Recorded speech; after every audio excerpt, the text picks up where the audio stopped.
Welcome to the Critique Rebooted, where we take a look at franchises that will never die and determine whether we should tune in or tune out their many series. I'm Song, your resident cartoon connoisseur, and this is Transformers Animated.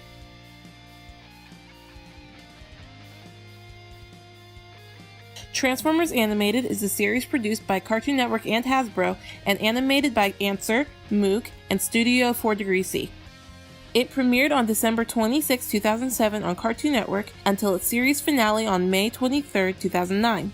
It was highly praised among fans who may have been skeptical at first, but seemed to have eventually come around as the series went on. But do I think the fans are right? Let's roll out! Again. I'll be honest here, I like Animated's version of the theme song way more than the original itself. It's got way more of a sense of rhythm to it. So yes, this is a remix of the Gen 1 theme, but I feel like it sounds better than it did in Robots in Disguise. Visually, it looks very retro in the context of 2007, when the show came out. Lots of movement, lots of changing colors. Of course, there are really only clips from the series showcasing each robotic character, but, it looks neat.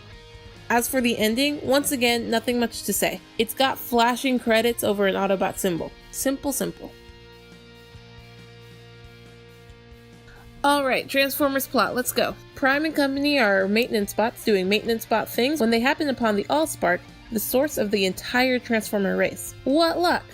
However, as they leave, they stumble upon none other than Megatron himself, who decides to take the Allspark from the Autobots. However, that is when his second-in-command makes his move and everyone is sent flying into a space bridge and forced into stasis. 50 years later, they wake up in Detroit, where robots are a part of everyday life, and they take it upon themselves to protect Earth and the Allspark from Decepticon forces. Of course, they get assistance from the obligatory human helper, who in this case is an 8-year-old girl named Sari Sundak, who is given a special key by the Allspark itself. This gives me some issues. I was trying to figure out if I should rant about this here or in the character section, but honestly, Sari is fine as a character, so...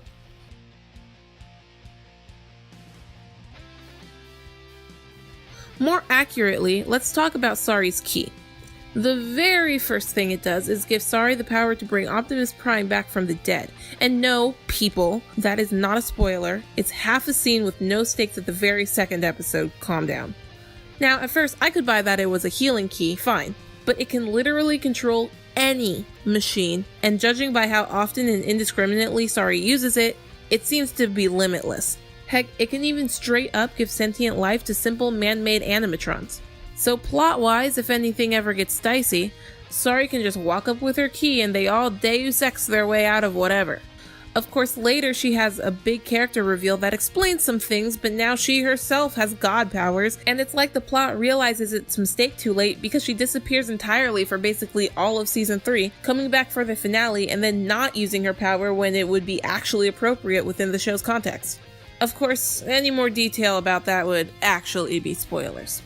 In any case, the show is formulaic at its core, but sometimes it goes into story arcs that keep overlapping each other, so much so that the side stories never feel resolved. For example, they seem to start setting up Devastator, but then they simply never follow through. Of course, in return, it takes focus away from the main storyline and causes it to end rather abruptly, which is a bit of a bummer.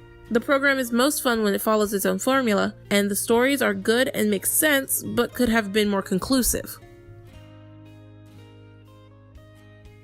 The Transformers animated cast consists of Optimus Prime, a soldier fallen from grace that now leads this merry band of maintenance bots, Ratchet, a grumpy war veteran, Bumblebee, a quick young bot who's always getting into trouble, Bulkhead, a powerful but clumsy friend with a knack for art, and Prowl, a cyber ninja who quite likes nature.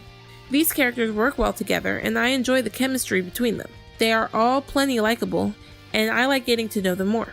However, I would put Prowl among my favorite of the bunch, which is funny because I very much hated him at first. He was such a lone wolf that it kept getting in the way, and there was not much of an attempt to make him learn.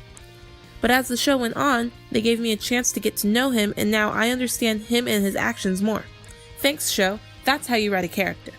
Along the way, the Autobot team gets some help from human companions, including Sari Sundak, an excited child who just wants to help her new friends, her dad Isaac, an engineer who pioneered the robotic revolution in Detroit, and Falcone, a police captain who just hates machines. These characters offer support in ways distinct from each other, but I wish the program would not skimp out on development. Now, I mostly mean Falcone when I say this, because at one point it is hinted that his disdain for machines has something to do with his missing and/or dead wife. And that's it. Excuse me, Animated, I would like some more information because he sure does not act like any such trauma took place. But no, it's just another story that gets dropped. On the other hand, I actually really like the interactions between Sari and her robotic companions, especially Bumblebee. They have a true, genuine friendship, and it's really nice to see that unfold.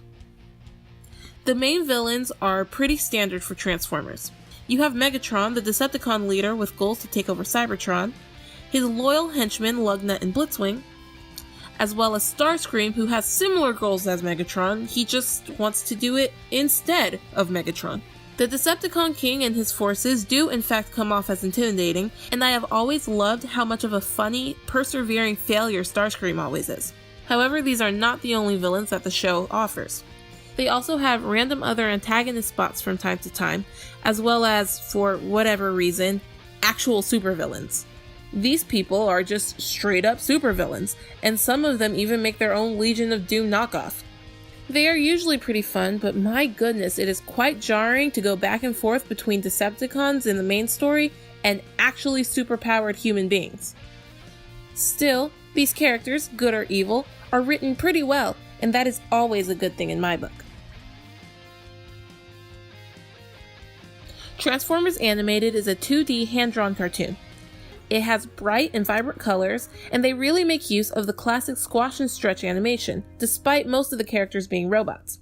They also are super expressive, even in their car forms, with the reflections in the windows acting as their eyebrows. I think that's pretty neat.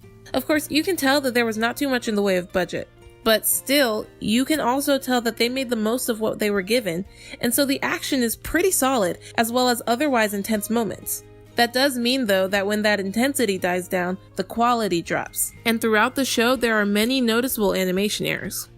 Apart from that, despite my many story issues, I think that the writing was actually pretty good overall. The characters were written well, and the dialogue knew how and when to be funny without sacrificing serious moments. It was writing that was brought to life by some excellent voice acting from great VAs such as Sarah Strong as Sari and Tom Kenny as Starscream.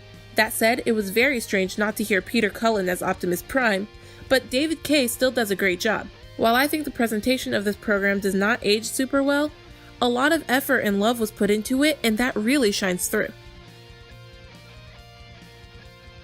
Overall, this show was a very fun time and often had me laughing. I really wish they could follow through on their stories, and the ending did not leave me very satisfied at all, but the ride was still quite enjoyable.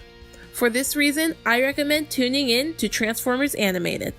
Though, personally, I liked Robots in Disguise more. But hey, that's just me. What did you think about the show? Let me know in the comments below. I would love to continue the discussion, and if you would like to chat with me about cartoons, whether it's this one or any others, come join the Discord. Also, if you would like to keep up to date on videos and events, I highly recommend subscribing to my channel and following me on social media. I'm trying to be way more active on Twitter, so let's have a fun time there. Now, I'm gonna have a great day today, and I hope you do too. Thanks for watching.